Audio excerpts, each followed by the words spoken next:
Castanheda, host aqui do Compartilha Cast. Aqui no podcast você vai encontrar diversas histórias que vai te ajudar na sua vida, na sua carreira, a te autogerenciar, encurtar rotas ou renegociar caminhos. Então vem comigo e bora compartilhar. Mas antes da gente começar esse episódio, de eu apresentar minha convidada de hoje, eu te peço, se você ainda não está inscrito no canal, por favor, se inscreve, deixa seu like, comenta e compartilha para que esse episódio e os demais possam chegar em mais pessoas.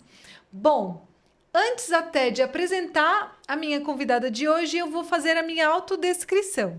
Eu sou ruiva, tenho 1,64 m, tenho cabelos longos e lisos, os meus olhos são verdes, tenho a pele branca e com sardas, mas elas estão cobertas pela maquiagem como todo episódio. Eu tenho 44 anos e hoje eu estou usando uma camiseta branca com alguns brilhos na manga e um brinco branco em formato de triângulo. Bom, agora eu vou apresentar a minha convidada de hoje, que eu tenho certeza que você tá aqui ansiosa para saber quem é. A minha convidada de hoje, ela é engenheira mecânica formada pelo IME, especialista em desenvolvimento humano e CEO da Ser Lotus. Com mais de 10 anos de experiência no setor corporativo, combina sua formação técnica com gestão emocional para promover saúde mental, equidade de gênero e resultados sustentáveis, e ela se reinventou como educadora emocional, transformando ambientes corporativos com soluções alinhadas ao ESG e ao bem-estar integral. E eu vou fazer a autodescrição dela.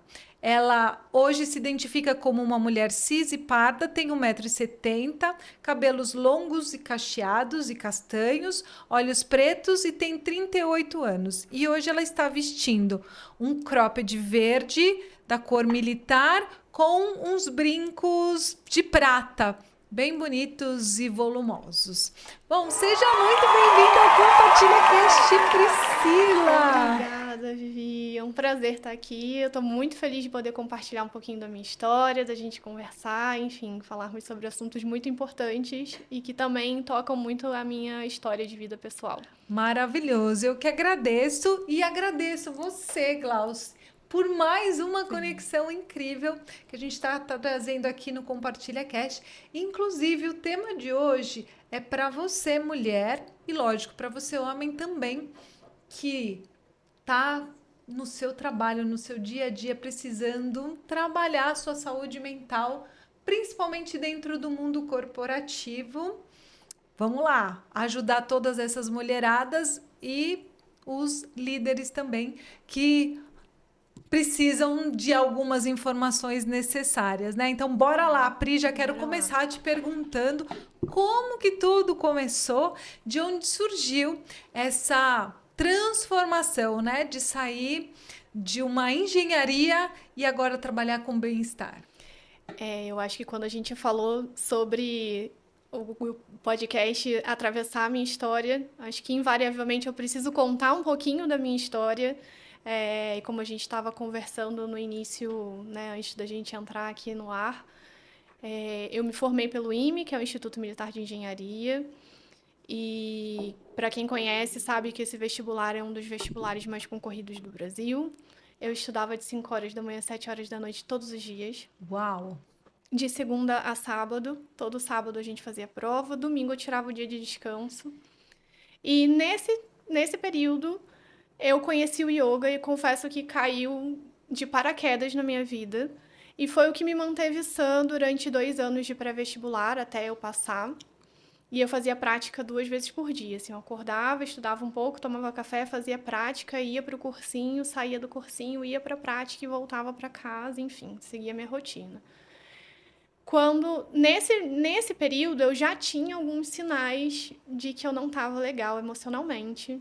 Mas isso era em 2004, 2005, e não se falava muito. Hoje em dia se fala, não acho que não o suficiente, mas se fala mais do que em 2004, 2005, e muito menos desconfiariam de uma menina de 18 anos de idade passando por um processo de adoecimento mental. E eu saía da sala, sentava na escada do cursinho e chorava e falava que não ia dar certo, que eu não ia passar. E depois eu levantava e bola pra frente, a gente tem que ir, tem que continuar, eu quero passar e fui. Entrando na faculdade, lá era bem mais puxado, e aí, para quem conhece, sabe que tem um regime militar. Eu fiquei só o primeiro ano no regime militar, depois eu fui para a reserva, continuei a faculdade na reserva, mas sempre com muita pressão. Na faculdade, a gente não podia ficar em recuperação em 3 matérias, porque senão a gente era expulso da faculdade. Então, tinham várias questões de ser um ensino mais puxado e que, enfim, hoje eu agradeço muito porque muito das ferramentas também que eu trouxe da forma como eu penso, né, e toda a estrutura do que eu criei hoje também tem muito a ver com as habilidades que eu consegui desenvolver. Mas eles foram gatilhos importantes para você ter um olhar diferente para a sua saúde mental. Sim. E aí, o que aconteceu foi que, enfim, né, a conjuntura de toda a pressão, mais algumas questões que aconteceram no âmbito pessoal da família. Em 2010, na verdade, no final de 2009, início de 2010, eu me formava em novembro de 2010, eu colapsei. Uau! Eu literalmente colapsei. Eu tive uma crise de ansiedade, eu não conseguia deitar na cama, eu tinha taquicardia, eu achava que eu ia morrer, eu falava, tem alguma coisa errada comigo, alguma coisa está acontecendo. E eu simplesmente passei a noite sem dormir. E sozinha, ninguém sabia que você estava vivendo isso. Nesse primeiro momento, eu comecei a falar com a minha mãe que eu não estava me sentindo muito legal. Essa noite, eu passei a noite inteira acordada e eu realmente eu não conseguia deitar. Eu me reclinava na cama e eu tinha taquicardia, não conseguia respirar. E eu tinha tremedeira, sudorese. E aí minha mãe olhou e falou, não, tem alguma coisa esquisita, vamos buscar ajuda. E aí, nesse primeiro momento, a gente foi na emergência. E eu tinha muita tonteira, eu ficava muito tonta, às vezes eu estava no estágio, no computador, e eu ficava desnorteada, era como se alguém tivesse me dado uma martelada assim na cabeça e eu perdi os sentidos. E eu cheguei na emergência e aí a médica falou assim, olha, a gente fez os exames, você não tem nada, talvez você esteja grávida. Ah! Essa foi a melhor informação que ela podia dar, né? E aí eu falei, não, eu não tô grávida. Eu tenho certeza absoluta que eu não tô grávida. Você pode fazer o exame de sangue, enfim, fazer o teste. E aí eu comecei a ter muito, muito enjoo, junto com a tontura, e eu tomei mais de 10 medicações e nada fazia passar. E naquele dia eu falei, eu vou morrer. Porque eu tô no hospital e ninguém consegue me ajudar. Eu vou morrer, agora eu morro e pronto. E, enfim, aí no final das contas deu uma melhorada. Ela me deu mais uma outra medicação intravenosa, eu fui para casa. E aí a gente foi procurar ajuda especializada. Num primeiro momento a gente tentou algo de emergência no Rio de Janeiro. E aí, por incrível que pareça, uma psiquiatra olhou para a cara da minha mãe e falou assim: "Dá só um antialérgico para ela dormir. Dá um antialérgico que ela vai relaxar e vai dormir". Porque eu acho que ainda tinha muito tabu, inclusive dentro da própria medicina. Ela é muito novinha, ela não tem nada de questão de saúde mental. E nesse meio do caminho, nessa brincadeira, eu comecei a ter bulimia nervosa. Nossa! E eu já pesava pouco, pesava 45, não sou uma pessoa, né? Eu já sou magrinha. Hoje eu peso 52, na época eu pesava 45, entre 45 e 42. E eu fui pesar 37 quilos. Meu Deus, com 1,70 m de altura. Com 1,70 m de altura. E eu não podia ficar em casa porque eu não conseguia ficar em casa sozinha, porque eu achava que eu ia passar mal e não ia ter ninguém para me socorrer. E eu não podia ir para a rua, porque o estímulo da rua, o barulho, o som, me fazia ter crise nervosa e eu achava que eu ia morrer. E aí a minha mãe falou, não, conversando com algumas pessoas, consegui uma psicóloga, me levou para a psicóloga, eu sentei, ela falou, olha, eu vou te ajudar, mas eu não consigo te ajudar sozinha. Você precisa ir para um psiquiatra, me indicou, e foi quando eu comecei a fazer o tratamento. Então, assim, a questão de saúde mental, ela me acompanha, né? E aí, nesse momento, eu precisei começar, não só na terapia, mas olhar para o resto da minha vida e entender como isso começa a precisar fazer parte da minha rotina, né? É inegociável não olhar para isso, não cuidar disso dentro da minha rotina. E aí eu comecei a resgatar os hábitos, voltei a fazer prática de yoga, voltei a fazer meditação, além dos processos de autoconhecimento. E aí, enfim, fui para a empresa, fui trabalhar, entrei no mundo corporativo, entrei numa big multinacional de óleo e gás, e entrei como toda menina, entra no mundo corporativo, falei, nossa, isso aqui é muito legal, um monte de possibilidades, e eu quero crescer na carreira. E quando foi 2016, eu brinco que eu tive a minha segunda crise, não foi uma crise de saúde mental, mas foi uma crise de existencial, digamos assim. E aí eu falei, nossa, o que está acontecendo que isso aqui já Faz sentido. não faz mais sentido para mim, assim. Eu gosto do meu trabalho de engenharia porque eu gosto do desafio mental, eu gosto de criar coisas e de poder resolver problemas, mas a proposta do que é o ambiente corporativo para mim não está fazendo sentido. E aí eu precisei me conectar a outras questões minhas que tinham ficado para trás, né? E aí descobri o meu nível de sensibilidade, descobri que eu sempre fui uma pessoa mais emotiva e que gostava dessa parte mais filosófica. Então, na verdade, quando eu descobri, decidi ir para engenharia, é porque existia para mim uma conexão muito clara quando eu era nova, que eu olhava as ciências e a ciência sempre foi muito filosófica para mim. E eu olhava e falava, nossa, mas não é incrível essa sabedoria que está por trás disso tudo, essa inteligência que consegue criar essas leis e a física, para mim, sempre foi nesse espaço. E eu fui muito para o racional e para o concreto, me desconectei muito desse espaço filosófico, né? E aí eu comecei a resgatar tudo isso. E nesse momento eu comecei a pensar em fazer a transição de carreira.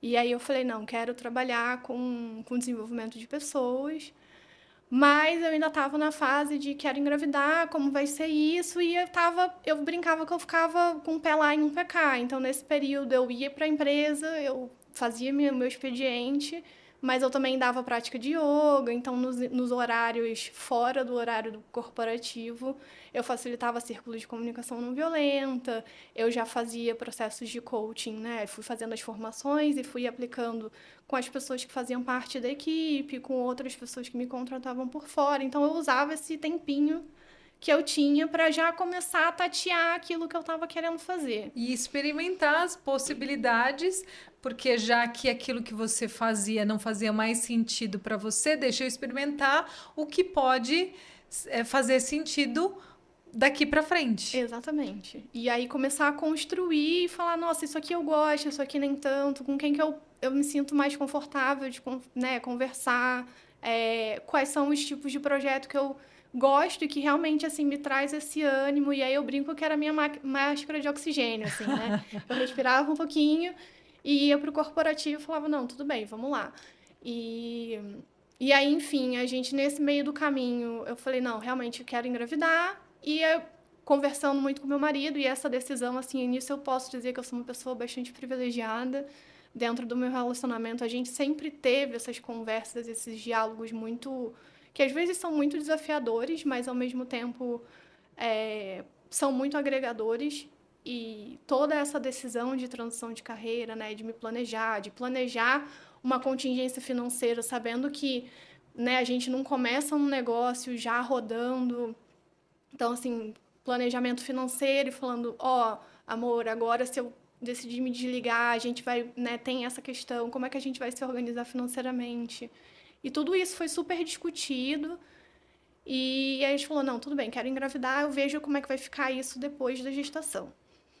E eu fiquei mais ou menos um ano e pouco sem tomar anticoncepcional. Comecei também a estudar muito sobre o meu corpo, e aí foi um mergulho ainda mais profundo nesse universo feminino. Comecei a entender a minha ciclicidade, comecei a entender não estar tomando o anticoncepcional, o quanto isso também impactava no meu corpo, como isso impactava na minha saúde. E aí, enfim, Rafaela chegou em 2019. Eu fiquei grávida em 2019. A gente foi fazer uma viagem, eu brinco que ela foi fabricada no Egito. E eu brinco que desde 6 anos de idade eu falava, eu preciso ir ao Egito, eu preciso ir ao Egito, porque vai ser a viagem da minha vida. E eu passei 1 ano e pouco tentando engravidar e eu engravidei na viagem. Que demais. Você vê que nada acontece por Nada acaso, acontece né? por acaso. E aí, quando eu engravidei, eu comecei a mergulhar numa outra camada do universo feminino, né? Que é o que é gestar dentro do universo corporativo, né? E aí foi um momento onde eu precisei escolher, porque já não dava mais para fazer essa brincadeira de fabricar um ser humano, trabalhar na empresa e ter mais outras atividades fora. E eu falei, não, essas horas que hoje eu ofereço para outras pessoas, eu vou oferecer para mim, como um momento de reconexão com o meu corpo, de entender as mudanças que estão acontecendo no meu corpo. E eu sou uma pessoa que mergulho muito profundamente nos estudos, assim, então aí eu fui entender tudo sobre o universo de gestação. E aí fui mergulhar nesse processo do entendimento das mudanças que estavam acontecendo no meu corpo, as mudanças emocionais, né? Principalmente hormonais, né? Hormônio. Porque é uma bomba quando você engravida, né? Começa tudo mudar para a mulher. Tudo. E muda, não, e os hormônios mudam a nossa estrutura cerebral mesmo. Então, assim, toda a nossa estrutura cerebral se reorganiza para você receber um bebê. Então, essa questão que as mulheres falam de perder um pouco da memória, né? Isso tudo é um efeito que realmente a ciência está começando a comprovar, e agora isso é interessante, né? Quando a gente dá mais espaço para as mulheres, e a gente está falando de ESG, quando a gente dá mais espaço para as mulheres ocuparem, em especial, a parte de ciência e tecnologia, e aí eu venho de uma faculdade militar como engenheira mecânica, na minha turma era eu e mais uma menina na engenharia mecânica, e éramos 19 na minha turma. Então, 17 eram homens e 2 meninas. E proporcionalmente também na minha turma como um todo, se eu não me engano, éramos 90 e poucas pessoas e éramos 9 meninas. Uau, 10% só. Então, eu vivi num universo majoritariamente masculino, e a gente entende que é perceptível que quando as mulheres chegam nesse lugar, os estudos começam a se voltar para tentar entender o que acontece no corpo da mulher. Porque quando a gente hoje olha os estudos científicos, eles são muito mais voltados para a resposta do corpo masculino, Sim. né? Então, é muito bom começar a perceber que existem estudos que estão sendo guiados pelo interesse das mulheres que chegam para entender cientificamente o que acontece com o nosso corpo. Então, toda essa estrutura cerebral também ela muda, né? Ela se adapta por conta da gestação. E aí eu dei uma pausa, mas eu dei uma pausa do movimento externo, assim, porque na gestação foi o momento mais criativo que eu tive na minha vida. Então, enquanto eu gestava a Rafa e criava um serzinho, toda a clareza da onde eu queria chegar, a transição de carreira que eu queria fazer, com quem que eu gostaria de falar, por que era interessante eu compartilhar, porque como eu já tinha passado por muitos processos emocionais e tendo mergulhado muito no processo de autoconhecimento, quando eu engravidei, aquilo foi um recurso para mim. Então, todas essas mudanças e tudo que, né, que normalmente é mais desafiador, e não que não tenha sido desafiador, mas eu acho que quando a gente habita um espaço interno da gente se conhecer, a gente conecta com o desafio de um outro lugar. A gente não se vitimiza por isso, nem resiste a isso, né? A gente aprende a lidar com aquilo que tem, com a realidade que existe. E se adaptar às novas possibilidades, né? Exato. E criar, né? Como é que eu consigo, olhando para isso, o que eu preciso e como eu posso, né, cuidar da situação e cuidar do que eu preciso. Então, foi esse momento, assim, de reajuste e de muita criatividade para aquilo que eu gostaria de fazer. Mas se você analisar, isso veio há 5 anos atrás, quando a Rafa estava sendo gestada. Mas você já vem trabalhando isso desde o momento onde você viu que aquele espaço não te pertencia mais. Então Isso. você foi buscando novas possibilidades, você foi criando oportunidades para falar: este espaço não me pertence mais. Eu tenho todas as ferramentas até aqui, como eu vou usar essas ferramentas nesse novo que eu ainda não sei qual é. Exatamente. E aí, nesse momento da gestação, foi o que eu fui descobrindo o novo, né? E aí, Rafa nasceu e fomos atropelados pela pandemia. Uau! Vivi meu puerpério dentro da pandemia. E confesso que até hoje a ficha ainda tá caindo do que é ter vivido um puerpério dentro da pandemia, né? O quanto foi uma oportunidade, porque no final das contas o meu marido também ficou mais tempo em casa, apesar dele, né, ter o direito à licença paternidade maior do que habitualmente é praticado no mercado, o que é um tópico muito importante, né? Então, quando a gente falou, né, dos gestores e de ESG, o impacto para uma família, para uma mulher no puerpério, ter o seu companheiro do lado por mais tempo, assim, para mim foi Um presente. um presente verdadeiro, sabe? E assim, meu marido é uma pessoa que é participativa, né? Então, ele se envolveu nesse processo. Então, nesse sentido, eu acho que eu experimentei a prova viva do que é ter a possibilidade de ter uma pessoa do seu lado, porque meu marido conseguiu tirar pelo menos 50 dias. Ele chegou a voltar para o trabalho e logo na sequência a gente entrou no lockdown. Então, basicamente a gente viveu um ano da Rafaela dentro de casa, né? Compartilhando a criação da Rafa. E eu acho que isso traz um conceito de união e de estabilidade para a família e de presença para a Rafa, né? E para as crianças que têm essa oportunidade de ter o pai presente, essa referência, né?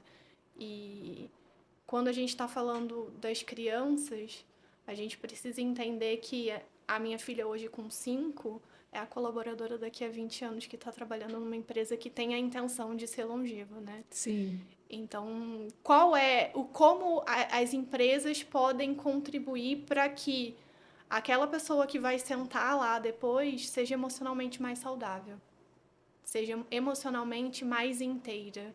Porque quando a gente fala, né, dos primeiros 7 anos de vida das crianças, a gente está falando de um momento muito importante do desenvolvimento do nosso estado emocional, a gente está falando de um momento muito importante do desenvolvimento do nosso sistema nervoso e dos registros que vão ficar. Então, pessoas mais seguras, pessoas menos ansiosas, pessoas que conseguem lidar com os imprevistos, porque tem um ambiente familiar que pode proporcionar isso, com pessoas presentes, com pais presentes ou com cuidadores presentes, mesmo que não possa ser o pai e a mãe, mas que estão dando esse contorno emocional, né?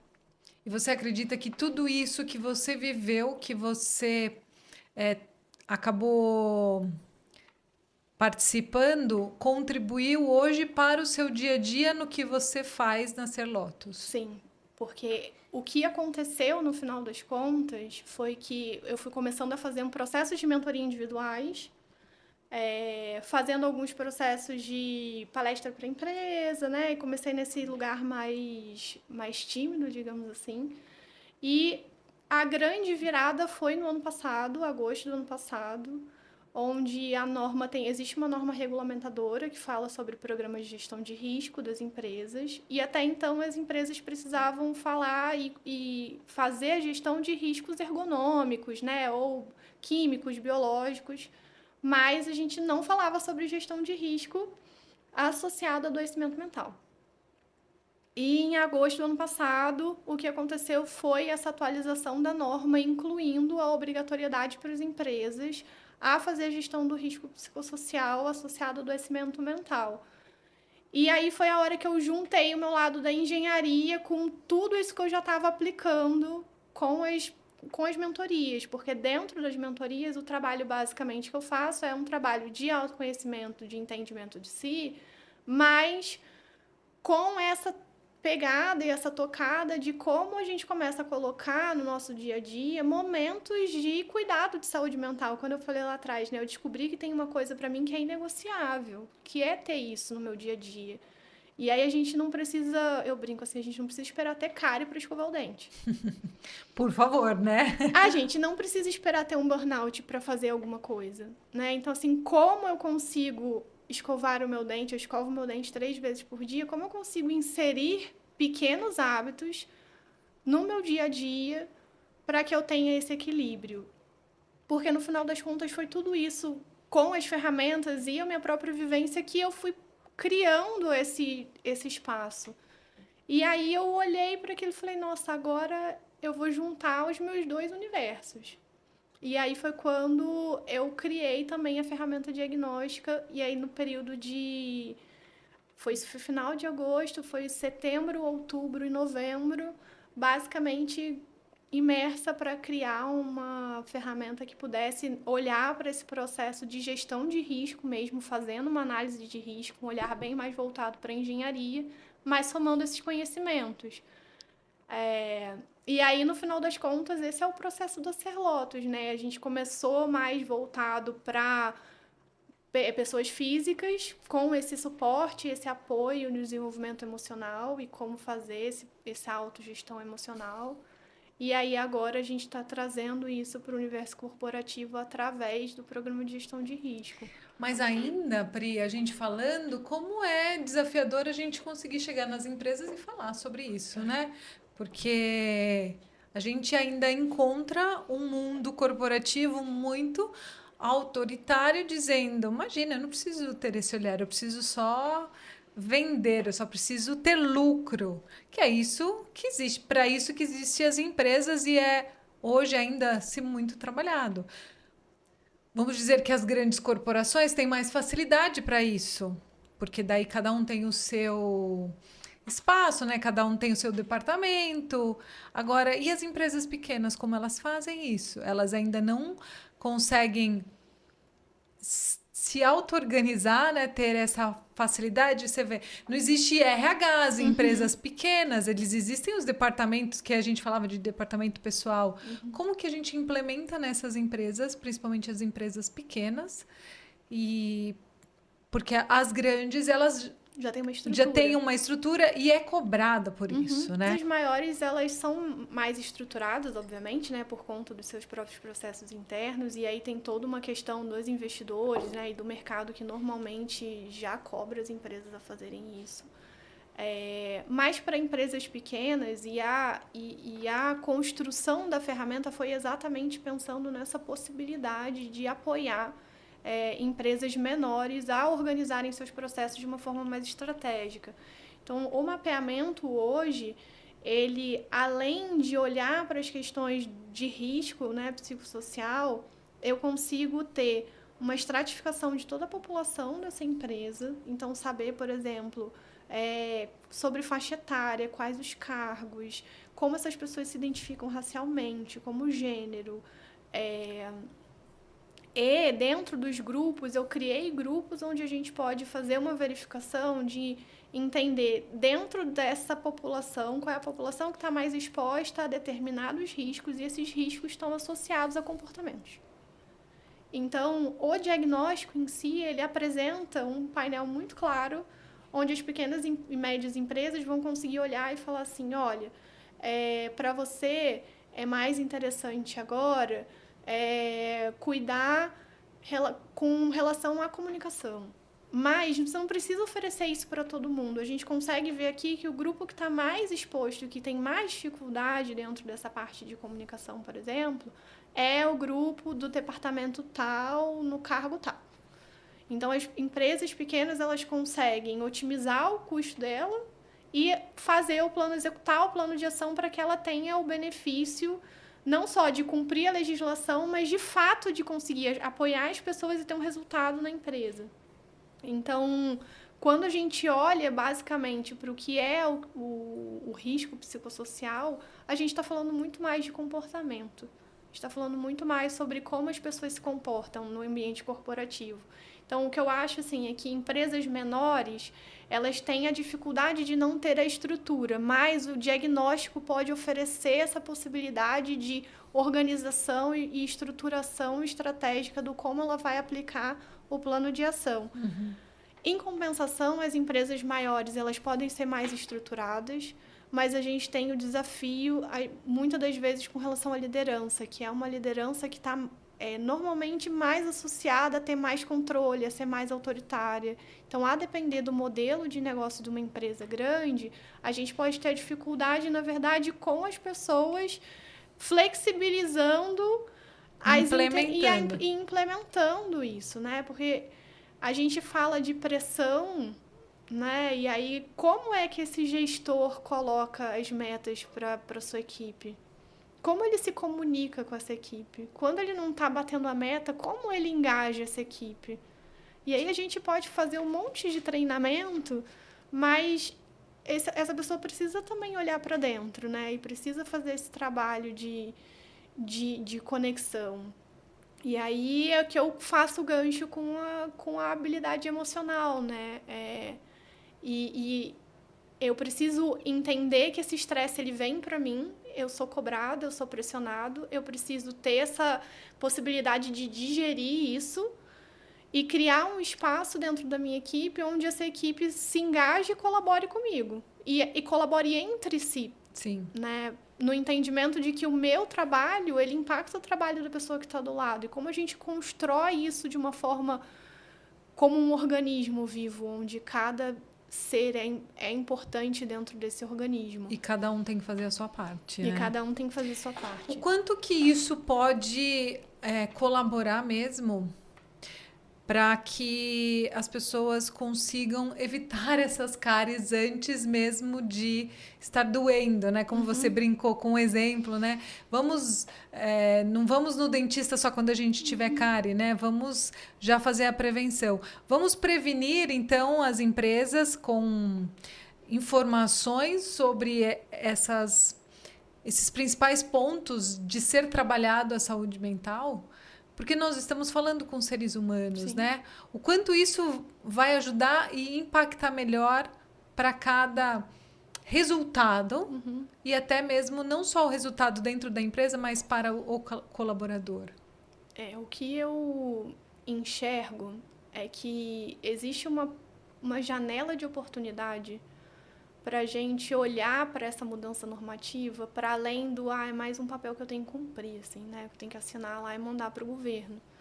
E assim, já existem estudos que mostram, né, que pessoas felizes produzem 18% mais. A gente sabe que pessoas que estão cuidando do aspecto mental vai usar menos o plano de saúde, né? Então a gente tem todos esses impactos que, na verdade, eu acho que para a gente não carece mais da estatística. Eu acho que assim, o que eu percebo hoje na prática é que as estatísticas elas já estão aí, né, em termos de KPI, onde eu vou medir se é no plano de saúde, se é absenteísmo. O que eu sinto hoje, que pode ser a grande sacada dessa conexão, né, da gestão de risco, é como eu coloco isso na prática agora. Porque as empresas grandes, em especial, já oferecem treinamento de comunicação, já oferecem treinamento de liderança. Mas o que acontece quando o cara sai daquela sala de aula e senta na mesa dele e ele começa a lidar com o estresse do dia a dia? Como transferir esse conhecimento para o dia a dia? Né? E aí, dentro da consultoria, hoje, esse é o passo. E aí, para mim, a grande virada de chave está em 2 pilares principais. E a gente fala muito das empresas oferecerem programas de meditação, mindfulness, e eu acho ótimo, acho incrível. A gente já sabe comprovado que a gente fazer meditação, de fato, apoia na nossa saúde mental, mas tem algo além que a gente pode usar, de uma habilidade que a gente cria quando a gente de fato coloca meditação, por exemplo, no nosso dia a dia de rotina, que a gente pode transferir para o trabalho que a gente perde muitas das vezes, que é quando eu estou em estado de meditação, e estar em meditação não significa que eu parei de pensar, mas significa que eu estou num estado no qual eu consigo observar aquilo que está acontecendo comigo, eu criei uma habilidade de me afastar do pensamento, de me afastar daquilo que eu estou sentindo e observar aquilo em terceira pessoa. Como eu coloco isso no meu dia a dia, para ver as coisas que estão acontecendo no trabalho operando, porque aí eu tenho possibilidade de mudança. Quando eu exerço, quando está vindo a pressão, e aí eu me coloco nesse estado interno de autoobservação e falo, eu estou recebendo a pressão assim, olha, eu fico com medo, eu penso dessa forma, meu corpo sente dessa forma. O que eu preciso me oferecer nesse momento para cuidar disso? E aí a gente vai para o segundo pilar, que é, de fato, um processo de autorregulação. Eu posso ter 50 milhões de cursos. Meu sistema nervoso central está lendo a situação como uma ameaça, eu vou entrar em estado de luta ou fuga, ou, a depender da pessoa, em estado de congelamento. Ela vai pegar todo o potencial que ela tem de habilidade social e isso vai simplesmente ficar travado numa caixinha. E ela não vai conseguir absolutamente ser ela, né? Não consegue. Não adianta você querer falar para aquele colaborador, mas eu dei o treinamento, você precisa aplicar isso. O corpo não vai deixar aplicar isso, não vai deixar. E aí, a pessoa reconhecer esse estado interno e falar, ok, agora eu preciso parar e ir no banheiro e respirar um pouco. Agora eu vou lavar a minha mão e vou fazer um processo de meditação, de mindfulness, enquanto eu sinto a água gelada na minha mão, enquanto eu sinto o cheiro do sabonete, enquanto eu percebo se o sabonete faz pouca espuma ou muita espuma. Eu tô ali. Então, isso para mim é o escovar o dente, sabe? Eu posso ir beber uma água e só pegar um copo, ou eu posso pegar o copo, sentir o peso do copo, sentir se a água está mais fresca, está mais quente, fazer uma respiração profunda enquanto estou fazendo isso. E aí, para mim, é esse o gap que a gente perde e que existe a possibilidade da gente começar a colocar em prática quando a gente olha para essa mudança de regulamentação como algo mais estratégico. E aí, eu dou a possibilidade dessa pessoa potencializar todos os treinamentos que ela já recebeu. Por quê? Porque aí o corpo dela volta para ela tem o pico de estresse, ela consegue cuidar disso, volta para o estado normal dela, que é um estado de conexão social. E aí sim ela vai conseguir usar as habilidades que ela tem, aí sim vai conseguir usar todo o conhecimento que ela tem. E aí sim ela consegue, por exemplo, ir na equipe dela e fazer uma reunião. Aí sim a gente consegue sustentar, por exemplo, um diálogo conflituoso sem que isso escalone para uma violência. Sim. Porque aí eu consigo me separar entendendo que isso é um conflito de ideias e que do conflito surge algo novo. Sim. Mas eu tô inteira em mim. Eu não tô misturada nisso. Eu não tô me sentindo ameaçada por isso. Porque aquilo que precisava ser tratado dentro de mim já foi tratado, já foi cuidado. Ô Pri, para mim isso é parte fundamental e necessário. E eu entendo que isso tem que vir já não só dentro das empresas, mas do governo. Mas a gente está falando de uma realidade que, infelizmente, nem todo mundo vai ter acesso a isso. E aqui, quem estiver nos assistindo e nos ouvindo vai falar, muito bonito isso, Priscila. Mas eu mal consigo ter um tempo para conseguir pegar o ônibus no horário. Ou eu não estou tendo sequer raciocínio porque eu não estou conseguindo nem pagar as contas no final do mês. E aí que eu queria que você trouxesse sua fala para essas pessoas que, se isso está acontecendo, é mais do que um sinal amarelo, já está no sinal vermelho mesmo, para que, então, as pessoas parem de apenas sobreviver e passe a viver. Porque a minha história não é diferente da sua e não é diferente de quem está nos assistindo e nos ouvindo. E a gente precisou passar por essas grandes turbulências, vamos dizer assim, esses grandes tsunamis emocionais, para que a gente pudesse fazer essa grande transformação. Eu falo que a minha história não é diferente da sua, porque eu também vivi isso e fiz a minha grande transição de carreira, né? E praticamente quase no mesmo período eu saí do mundo corporativo em 2022. Final de maio, o primeiro dia da minha libertação foi no dia 1º de junho. Então, eu precisei também me mexer e me movimentar. E eu também vivia nesse transbordo, né? não passei o que você passou, mas vivi o que eu vivi, né? Então, por isso que eu estou dizendo que quem está nos assistindo, nos ouvindo, vai falar, mas para vocês pode ser fácil, porque vocês estão aí sentadas no ar-condicionado gravando. Mas ninguém sente realmente o que a gente sentiu, mas ele está sentindo ali. Então, eu queria que a sua fala trouxesse para essa pessoa que está nos assistindo, nos ouvindo, e dizer, para você também é possível. Tá. Eu vou precisar fazer um recorte aqui, tá, Vi? Porque, né, um podcast é uma ferramenta de comunicação muito ampla, né? E chega em muitas camadas. Sim. Então, a gente precisa entender, assim, alguns lugares de vulnerabilidade primeiro. Tá. Né? Então, eu acho que eu tô falando aqui do meu lugar.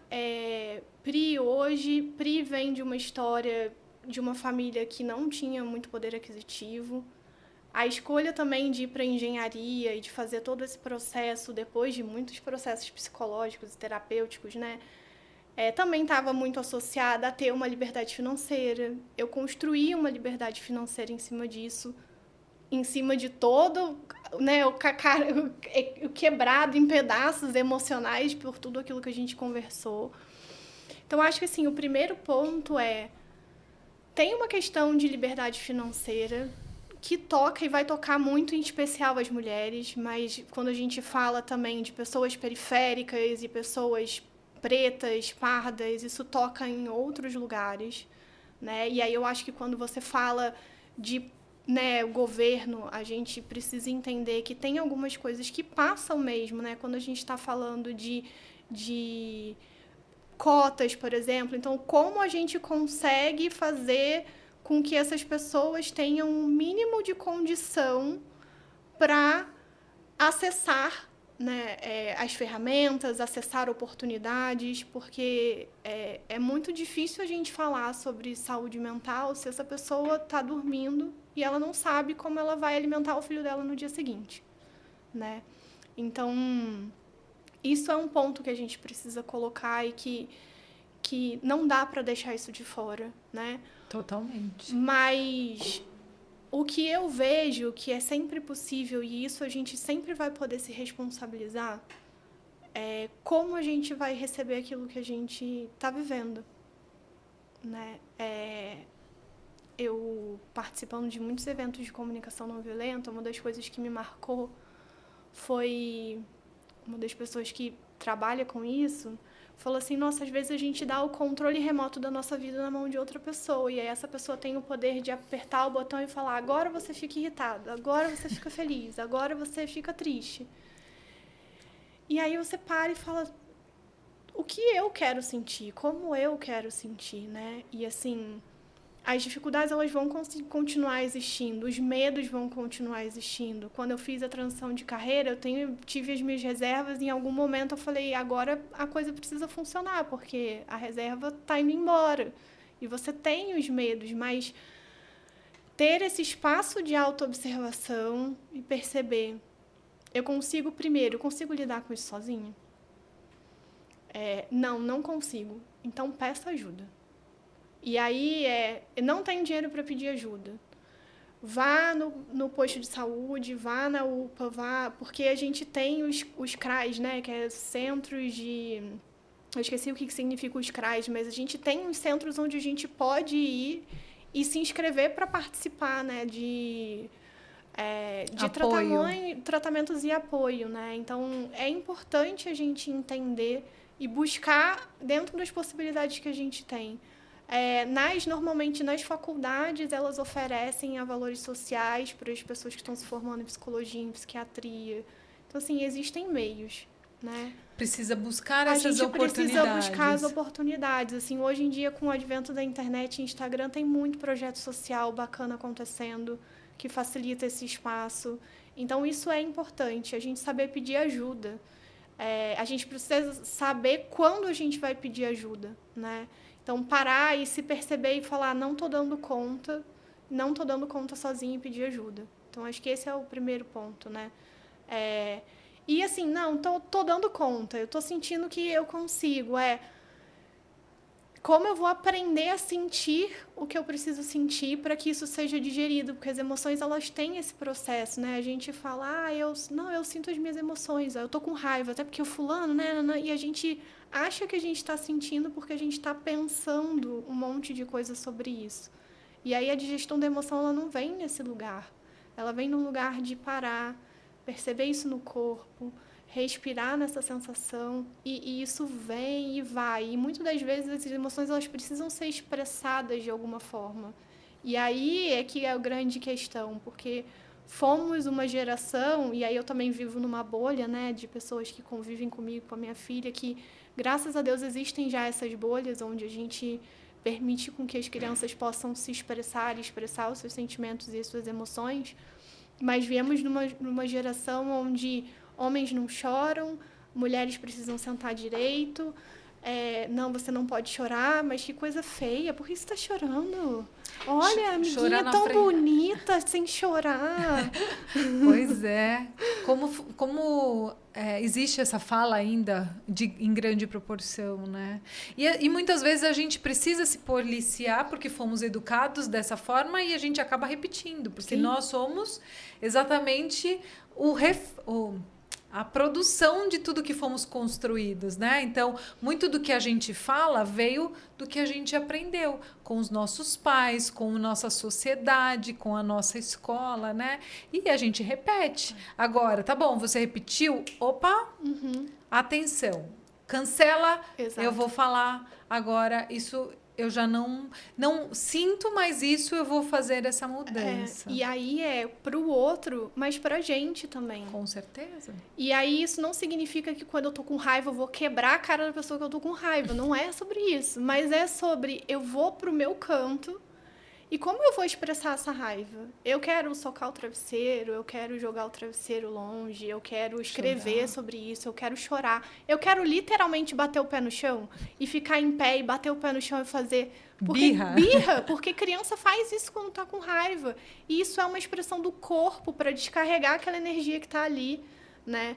Então, assim, eu vou fazer birra, eu vou sacudir meu braço, eu vou bater meu pé no chão, eu vou gritar, eu vou falar, não... sabe? E eu vou permitir que isso saia de mim, né? De um lugar saudável. E aí, essa emoção, ela vai ser digerida. E aí eu consigo ir pra vida com um olhar de, tá bom, agora eu já entendi, isso aqui aconteceu, eu senti raiva, mas eu quero isso. Qual o caminho para eu chegar ali? E aí eu deixo de entregar meu controle remoto na mão de outra pessoa. A situação aconteceu, me atravessou, me tocou, eu cuidei disso, mas eu não vou ficar presa nisso. Tá, daqui pra frente como eu vou cuidar? O que eu vou fazer? Né? E aí eu tenho essa possibilidade de ir fazendo mudanças, de fazendo escolhas, né? E aí eu vou me responsabilizando também pela parte que me cabe. Sim. Porque o comportamento do outro, aquilo que o outro faz, invariavelmente ele vai acontecer de novo, enfim, eu não tenho poder sobre isso. E aí isso é o que muitas das vezes causa desgaste. Às vezes a gente está querendo colocar muita energia naquilo que a gente não consegue controlar. Eu vou fazer uma viagem, quero ir pra praia, mas eu não consigo controlar se no dia da viagem vai chover ou não. Obviamente, se chover, eu vou ficar chateada. Mas o que eu posso fazer? Eu posso ficar chateada a viagem inteira ou eu posso ficar chateada, perceber que eu tô chateada, cuidar da minha chateação e depois falar, tá, e agora? Vou curtir na chuva mesmo. O que eu vou fazer? Eu tô de férias, eu quero descansar, eu quero curtir. Então, a mesma situação pode ser vivida de duas formas completamente diferentes. Então, eu acho que esse é o ponto. Quando a gente começa a fazer esse processo de se olhar e de se responsabilizar e também de sentir aquilo que a gente precisa sentir, validar aquilo que a gente está sentindo. Porque a gente não aprendeu a fazer isso. Exatamente. E a gente vai precisar aprender na prática. No dia a dia. E você trouxe, né, uma das suas falas anteriormente, que hoje você tem a possibilidade de, inclusive, ensinar isso para sua filha, né? E eu acho isso fantástico, porque, infelizmente, os nossos pais não tiveram esse aprendizado. E eles acabaram transferindo o que eles sabiam para a gente. Mas você, quem estiver nos assistindo, nos ouvindo, falou, isso não foi legal. Então, eu vou reescrever a minha história. E eu vou reescrever da forma com que eu acredito que faça mais sentido.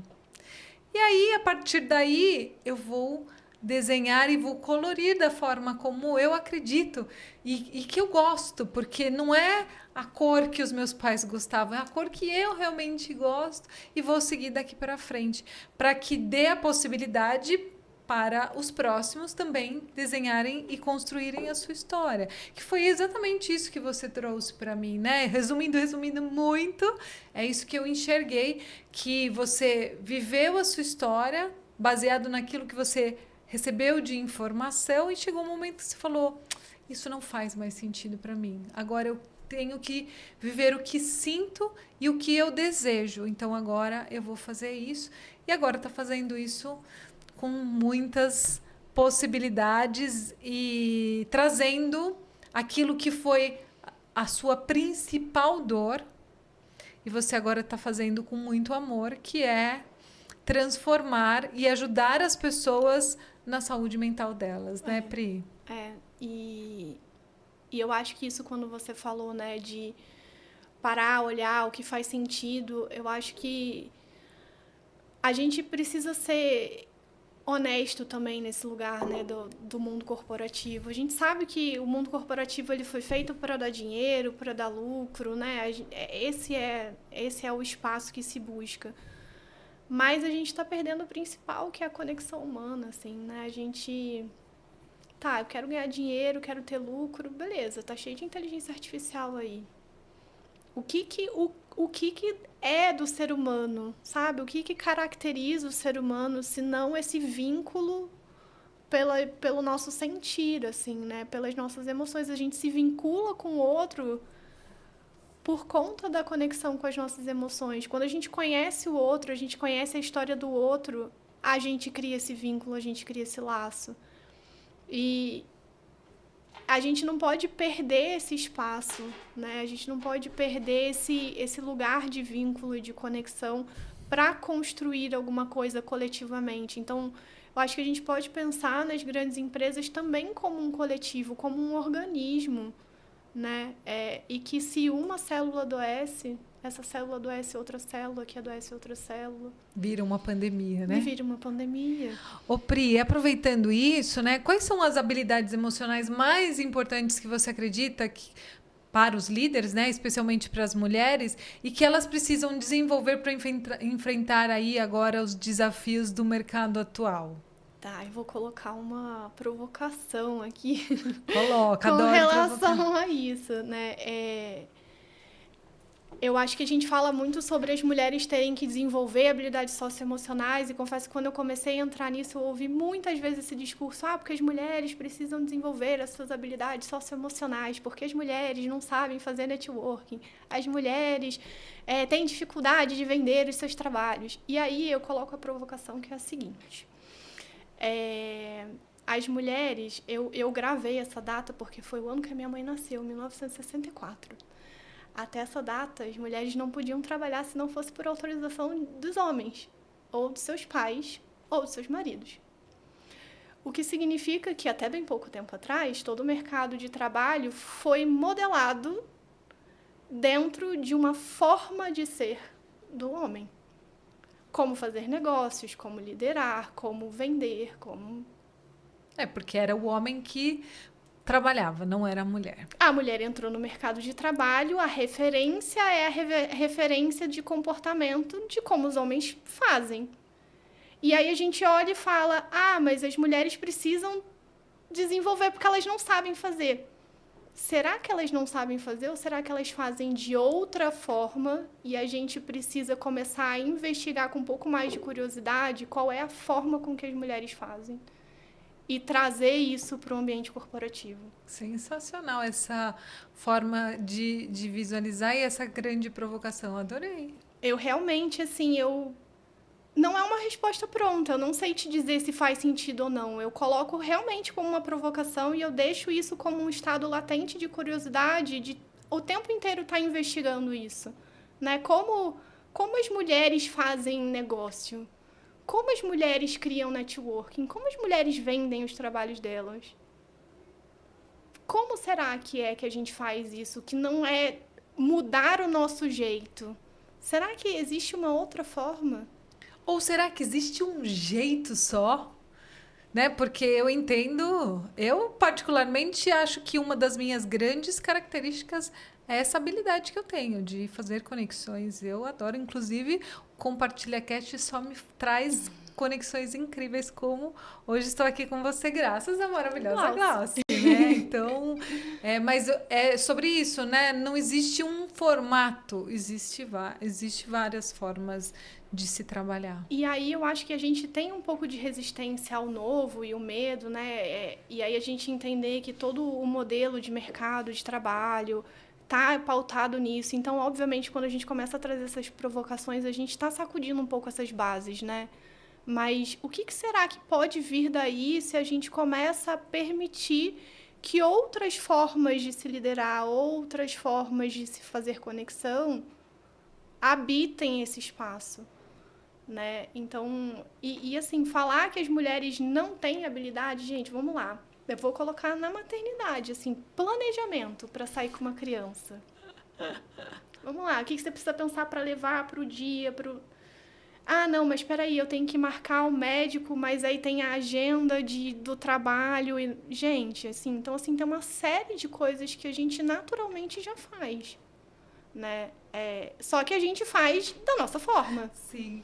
Ô, Pri, você me fez lembrar de uma propaganda onde uma mulher que foi mãe por muitos anos queria voltar para o mercado de trabalho. Não sei se você já viu essa propaganda, pois pesquisa que vocês vão gostar bastante.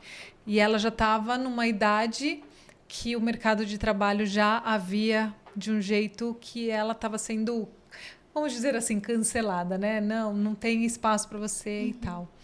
E ela mandando na tradição o seu currículo, porque ela ficou muitos anos fora do mercado de trabalho e ela ficou afastada porque ela foi mãe, até que ela teve uma ideia e ela pegou e montou o seu currículo com todas as habilidades que ela tem como mãe. E ali ela colocou no currículo tudo. E ela pegou, entregou o currículo e todo mundo que via aquele currículo, uau, vou contratar, como é a habilidade e tal, não sei o quê. E daí, como que você fez isso? E daí estava assim, a empresa que ela trabalhava era a maternidade. Então, fica aqui também uma provocação de que você que está aí buscando profissionais, principalmente mulheres, que ficaram muito tempo afastada por necessidade, quando ela voltar, lembra que ela foi mãe e veja quantas habilidades ela desenvolveu e será que ela não tem espaço aí na sua equipe? Gente, e assim, priorização, maternidade e priorização andam junto, assim, a gente começa a ter uma habilidade de priorizar as coisas e fazer várias coisas, né, ao mesmo tempo, enfim. Então, eu acho que a gente precisa abrir um pouco a nossa visão, assim, o nosso olhar para essas questões, né? E permitir com que as pessoas sejam um pouco mais autênticas nesse lugar. Será que precisa desenvolver ou será que a gente precisa entender melhor aquilo que aquela pessoa já tem e validar aquilo que aquela pessoa já tem? E apoiar essa pessoa, talvez fortalecer aquilo que ela já tem, ao invés de dizer isso que você já tem, não é bom, bota numa caixinha e esse aqui, que esse aqui é melhor. Explorar mais, né, essas características que a pessoa tem e tentar usar essas características para aquela oportunidade. E o que você acredita que possa trazer para o mundo corporativo, né, para o ambiente corporativo? Como que a gente consegue trazer o bem-estar para esse dia a dia? E como que você enxerga tendo trazido esse bem-estar para o mundo corporativo, o futuro? Tá. Eu entendo, assim, que a gente precisa de medidas muito simples. E eu acho que medidas simples mesmo, sabe? Eu pensei, quando eu comecei, né, pensando nessa parte de programa de gestão de riscos, eu falei, nossa, o que seria um adesivo na porta do banheiro, assim, antes de sair, e falar assim, pare agora e respire 3 vezes profundamente. E fazer a pessoa parar. Só parar. Porque falta a gente parar. E aí as pessoas falam, eu não tenho 1 hora para parar. E eu falo assim, não estou pedindo 1 hora para você parar, eu estou pedindo para você parar 1 minuto no seu dia. Se você para 1 minuto no seu dia, 5 vezes no seu dia, você gastou 5 minutos. Mas você parou.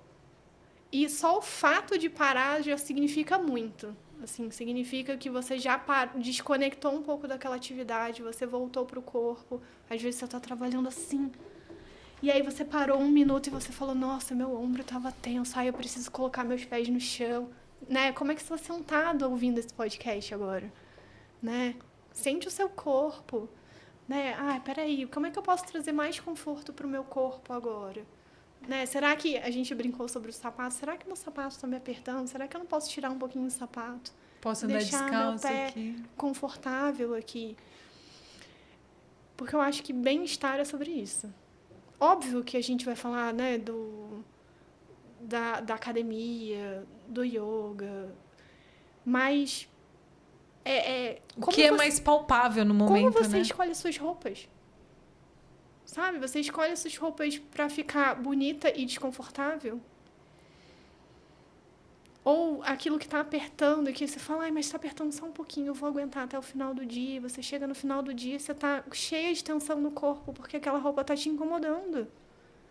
Como eu começo a escolher roupas que eu me sinto bem, mas que são confortáveis ao toque do meu corpo? Eu gosto do tecido da minha roupa? Será que alguém já fez essa pergunta, né? Eu gosto do tecido da minha roupa? Será que eu gosto do toque? Me faz bem? Porque isso tudo é estímulo que a gente está recebendo o tempo inteiro. Né? A música que eu ouço, né? O som do barulho dos carros, isso tudo são estímulos que estão provocando coisas no nosso corpo. Então, se eu posso provocar estímulos que vão me trazer bem-estar, para mim é sobre isso. Né? Então, quando eu trago esse olhar de bem-estar para as empresas, eu tento trazer para um lugar muito mais simples, sabe? Muito óbvio que os programas maiores precisam continuar, a gente precisa continuar nesse movimento, né? Precisa continuar fazendo os letramentos, isso tudo é importante. Mas como eu trago para o simples, sabe, gente? Tem gente que não bebe água porque não quer ir parar para ir ao banheiro. E eu já ouvi muita gente falando sobre isso. É real. Daí, quando eu falo pra pessoa parar 1 minuto, a pessoa fala, mas é que eu não consegui, eu precisava responder aquele e-mail. Aí você fala, é só um e-mail. 1 minuto não vai matar ninguém. E mesmo que se matar, o que você pode fazer? Você vai conseguir? Não, né? Então, assim... E aí, você adoece. E adoece todo ao redor. Adoece todo ao redor. Você vai deixar de estar presente para aquelas pessoas que são mais importantes para você, né? E para sua família. E para a empresa, é um funcionário que está afastado, tem um custo, mas alguém vai ter que fazer aquele trabalho. E alguém vai fazer. Vai sobrecarregar outro. É uma bola de neve, assim. Então, assim, gente, para beber água, para ir ao banheiro, né? Então, assim, para ouvir esse podcast. Para ouvir o podcast. Né? Eu acho que são coisas mais simples que a gente pode começar a colocar no nosso dia a dia, que vai nutrir a gente de bem-estar, pra gente deixar o nosso potinho sempre cheio, sabe? A gente vai pra academia, fazer, né, nossos exercícios, colocar endorfina pro nosso corpo, mas a gente precisa continuar enchendo o nosso potinho. Então, são pequenas ações, assim, pra mim, que enchem o potinho do bem-estar. Maravilhoso. Então, ó, o que você pode fazer por você agora? Não sou nem eu, nem a Pri que vai te dizer. Você sabe o que você tá precisando nesse momento. Então, faça. Você vai esperar quando isso acontecer? Olha lá, daí eu já escuto eles. Pois é, a gente está chegando ao fim do nosso podcast. Que bate-papo gostoso, passou muito rápido. Mas antes da gente finalizar, Pri, eu sempre peço para minha convidada compartilhar aquela mensagem final para que quem estiver nos assistindo, nos ouvindo, sinta no coração e fale: agora eu quero pensar mesmo com esse bem-estar, eu quero ser mais inclusivo, quero participar de ambientes mais saudáveis, então bora lá! Você falou dos ambientes inclusivos, né? E Eu acho que quando a gente começa a se conectar com a gente, olhar para aquilo que a gente precisa, a gente consegue entender que a gente precisa de coisas e se responsabilizar por isso. Então, você é literal, assim, a pessoa mais importante que você tem na vida. Assim, ninguém vai fazer nada por você. Você pode pedir para as pessoas, mas você precisa pedir para as pessoas. Mas para você pedir, você precisa saber o que você quer pedir, né? Então, olhar para dentro, se conectar e se oferecer da forma mais simples que tiver. Pode ser que você tenha 10 coisas que você precisa se oferecer e algumas delas sejam mais complexas. Faça o mais simples. Peça ajuda para aquilo que você não consegue fazer sozinho. E aí a gente vai começando a entender também as nossas limitações, porque eu começo a perceber que eu não consigo fazer tudo sozinho. E aí eu começo a perceber que existe uma interdependência, não é ser dependente, mas ser interdependente do outro. Eu posso oferecer um tanto, o outro pode me oferecer um tanto. E aí a gente começa a ter esse lugar, para mim, mais de inclusão, né? Porque para mim, a gente ainda habita um lugar muito de diversidade, mas incluir, de estar junto, de fazer parte, de estar dentro, ainda é algo que, para mim, a gente ainda está longe, né? E aí eu consigo entender o outro, entender que o outro precisa de outras coisas. E eu me conecto com o outro. E eu trago esse outro para perto. Então, para mim é uma revolução quando a gente consegue olhar para dentro e sentir, né? E perceber que a gente tem as nossas necessidades e que nem tudo, a gente precisa do outro também. A gente precisa de uma escuta, a gente precisa de conexão, a gente precisa de um abraço. Então, faça o simples. Sempre, quando você for se perguntar e achar que não dá para fazer, a pergunta que eu faço para mim é como eu posso tornar isso mais simples. Eu vou me fazendo essa pergunta até eu conseguir achar uma coisa que eu consiga fazer de forma simples ali para cuidar de mim. Então, que as pessoas consigam cuidar dos seus corações para que elas possam viver bem, viver felizes. Porque a gente merece estar nessa vida para usufruir e construir pra gente e pro outro. Maravilhoso, Obrigada. Pri. Obrigada, muito obrigada. E como que as pessoas chegam até você? Deixa os seus contatos. Tudo bem. Eu tenho um Instagram, que é pri.carvalhinha. Aí Carvalhinha é CARVALHINHA.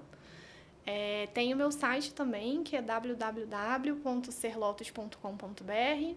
E tem o WhatsApp, no Instagram tem meu WhatsApp, também pode entrar em contato. Então, já sabe, é só procurar a Pri lá no Instagram, no site dela. Mais uma vez, Pri, muito obrigada. Glau, mais uma vez, muito obrigada também. E eu agradeço o Dan, que está aqui nos bastidores, nos ajudando aqui, sempre em alguns episódios que eu gravo aqui nesse espaço. Então, Pri, obrigada. Agradeço demais por esse grande aprendizado, porque, olha, foi um bate-papo muito esclarecedor e muito importante para revisitar algumas coisas que o simples é necessário ser feito sempre, né? Muito bom. Ó, se você ainda não está inscrito aqui no canal, aproveita agora, se inscreve, deixa seu like, comenta e compartilha para que esse episódio e os demais possam chegar em mais pessoas e ajudar, né, com que a gente consiga continuar compartilhando sempre. Então, galera toda, muito obrigada mais uma vez e até o próximo episódio. Obrigada. Tchau, tchau.